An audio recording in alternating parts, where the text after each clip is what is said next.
Hello दोस्तों, मैं सतीश कुशवाहा आज आपको खिलौनों का बिजनेस बताने वाला हूँ।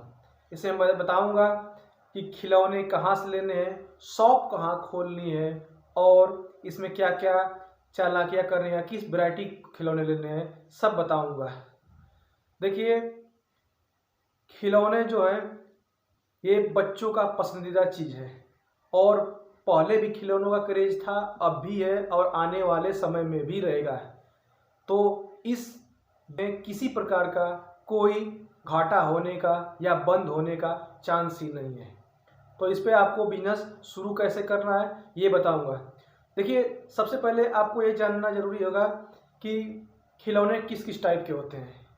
तो खिलौने 4 टाइप के होते हैं। एक सॉफ्ट टॉयज जैसे टेडी बियर, पांडा, ये सब किस में आएंगे? सॉफ्ट टॉयज, जो कि कपड़े के बनते हैं, उसी तक पड़े रहते हैं।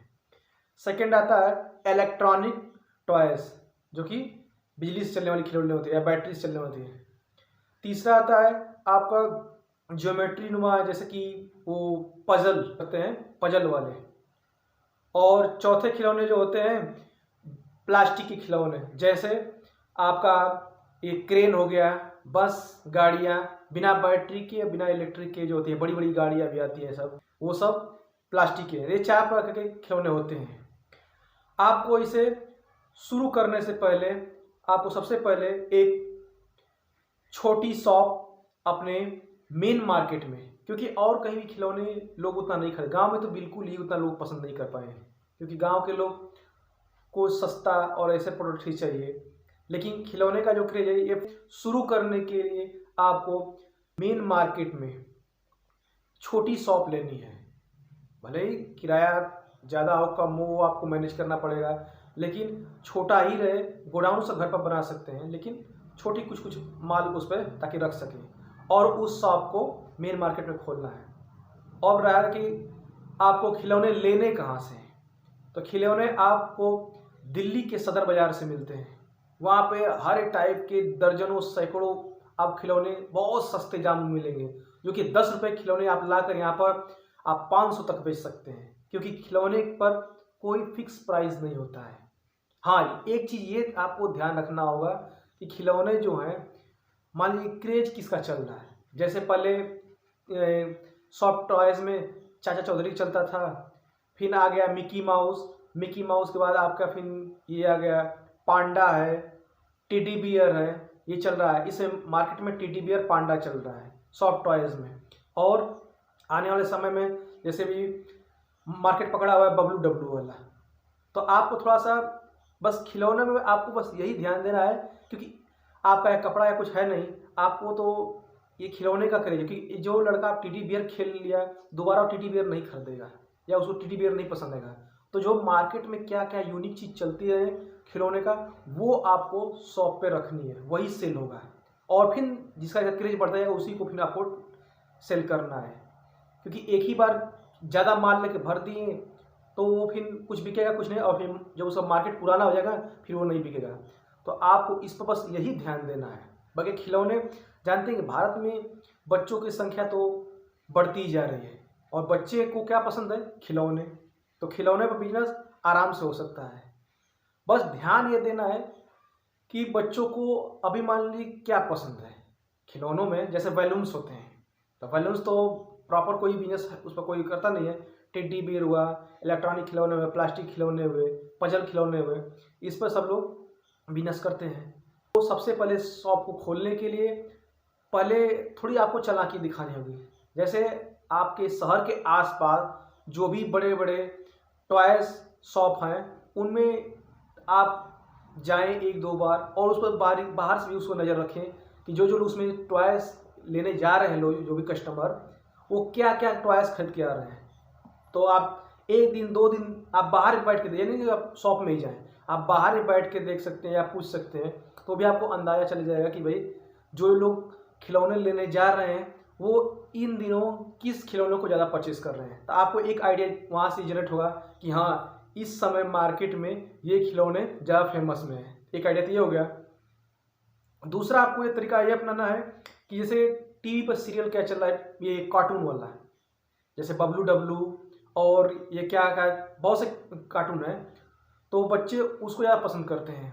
उसमें जिसका किसी का रोल बड़ा है तो उसको ज़्यादा पसंद करते हैं लोग, तो बच्चे वो खिलौने में उसको ज़्यादा मांगना चाहेंगे। तो आप वो उसको भी जब आप परचेसिंग करने जाए तो उसको लेके आएँ और अपने शॉप पर रखें और सेल करें। इस तरह करने से आपका कम माल ज़्यादा बिकेगा और माल फंसेगा भी नहीं। बस ध्यान यही है कि जो जो इसका समय बदलता रहेगा उस हिसाब से आपको खिलौनों को कन्वर्ट करना रहेगा। यदि पुराने खिलौने लेकर रखेंगे तो फिर वो नहीं बिकेगा। नए खिलौने, नई यूनिक वाले चीज़ ही बिकेंगे। और बच्चों को पसंद तो यूनिक ही होगा, क्योंकि एक ही खिलौने से बार बार कोई बच्चा नहीं खेलना चाहेगा। तो बस खिलौने हमेशा आपको बिजनेस का फ़ायदा देने ही वाला है। इसमें किसी प्रकार का लॉस नहीं होना है। और कम पैसे की पूंजी से भी आप यदि 20,000 की दिल्ली से आप सामान ला के भी आप लाखों रुपए कमा सकते हैं।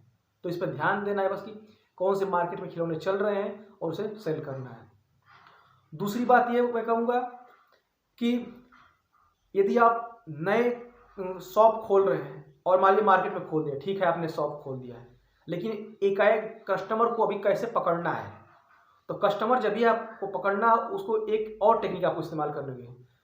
आप जब भी शॉप खोलें तो आपको एक चीज़ का ध्यान रखना होगा कि हमारे दुकान पर कस्टमर कैसे बढ़ाने हैं। खिलौने का जब नया दुकान कोई खोलेगा तो एकाएक तो नहीं कि सारे कस्टमर आएंगे। तो पहले आपको ध्यान देना है कि मेन मार्केट में आपको शॉप खोलनी है, छोटा ही सही, फिर बाद में उसको आप कहीं और शॉप कन्वर्ट कर सकते हैं। और दूसरी बात यह है कि आपको नई नई जो है वो खिलौने रखने हैं। और तीसरी जरूरी चीज़, सबसे ज़रूरी चीज़ है कस्टमर को बढ़ाने के, आकर्षित करने के लिए, कि आप दुकान में कस्टमर आएँ तो उसके साथ बच्चे जरूर आएंगे खेलने के लिए, देखने के लिए, तो आप बच्चे को एक बैलून जो है मुफ्त में दीजिए। वो भले ही वो सामान ले या ना ले। अब आप कहेंगे कि बैलून का खर्च कौन देगा, तो भाई साहब आप नए बिजनेस खोल रहे हैं और लोगों का आकर्षण अपने तरफ करने के लिए आपको बैलून कितने का पड़ेगा, 1 रुपया 2 रुपया। उस पर आप अपने दुकान का नाम प्रिंटेड करवा सकते हैं और मान लीजिए गैस ही भरेंगे तो मान लीजिए एक बैलून का खर्च आपको 5 रुपये आएगा। और सपोज कीजिए आपके दुकान में दिन भर में 50 कस्टमर आए, एक मान लीजिए 50 कस्टमर आ रहे हैं और सभी ने मान लीजिए खिलौने तो नहीं लिए, लेकिन सभी आएंगे, खिलौने देख कर जाएंगे, हाँ अच्छा लगा, नहीं अच्छा लगा, तो उनके जो बच्चे आएंगे, बड़े आए तो कोई दिक्कत नहीं, लेकिन बच्चे आ रहे हैं उसके साथ में, तो उन्हें आप एक बैलून उसको गिफ्ट में या मुफ्त में दीजिए उसको, भले ही वो सामान ले या ना ले। इससे क्या होगा कि आपका थोड़ा सा जो कस्टमर आ रहे हैं उनका नज़रिया आपकी तरफ बढ़ेगा कि ये अरे ये मुफ्त में दे रहा है भाई, इसके यहाँ सामान भी अच्छे अच्छे हैं और बच्चों को खुश करने के लिए ये बैलून भी दे रहा है। और बच्चों को जानते हैं कि मुफ्त का चीज़ और खेलने का चीज़ मिले तो कितना अच्छा है, वो उसी दुकान पर ही अपने गार्जियन से जाने के लिए बार बार कहेंगे। तो आप उसको मुफ्त दें। और मान लीजिए एक दिन 50 कस्टमर आ रहे हैं, उसमें से केवल 10 कस्टमर ही मान के चलिए खिलौने ले रहे हैं और आप एक खिलौने पर 200 रुपये का मार्जिन रख रहे हैं, तो समझिए कि एक दिन में आप कितना कमा पा रहे हैं। या 4-5 ही कस्टमर लें और आप उससे 200 रुपये लाभ कमा रहे हैं, तो सोचिए आप महीने में कितना कमा पा रहे हैं।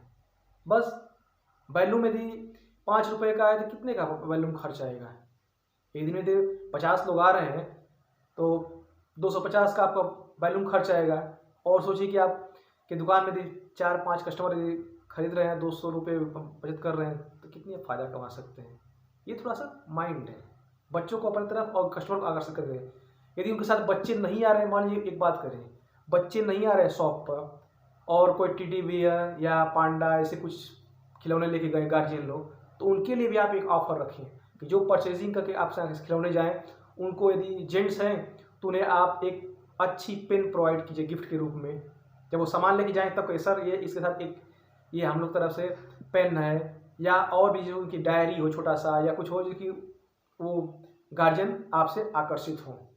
अगर महिला हो तो परचेजिंग करके जा रही हैं खिलौने खरीद कर, तो उन्हें आप जैसे छोटे बिंदी हुए या ये लिपस्टिक, नेल पॉलिश कुछ गिफ्ट के रूप में दे सकते हैं। इससे ये होगा कि उनका जो ध्यान है आपकी तरफ, दुकान की तरफ आकर्षित होगा। और जब भी वो शॉप खिलौने की है उसके साथ की या कोई भी लेना चाहेंगे तो आपके दुकान पर जरूर वो आना चाहेंगे, क्योंकि आपको मुफ्त में कलम या महिला हैं ले तो उसे आप कोई ये कॉस्मेटिक चीज़ आप दे रहे हैं, जो भी कस्टमर है उसका रुझान बढ़ता है कि हाँ ये दुकानदार अच्छा है, ये सामान दे रहा है। तो उम्मीद करता हूँ कि ये टॉयज़ का बिजनेस बिना ये कंपटीशन का बिजनेस है और लॉस नहीं होने वाला है। बस जिस तरह बताया उस टेक्निकल से आप इस बिज़नेस को करेंगे तो अच्छी आमदनी जनरेट कर पाएंगे। उम्मीद करता हूँ यह वीडियो अच्छा लगा है तो दूसरों को भी शेयर करें ताकि लोग इसे सीख के अपना व्यवसाय शुरू कर सकें।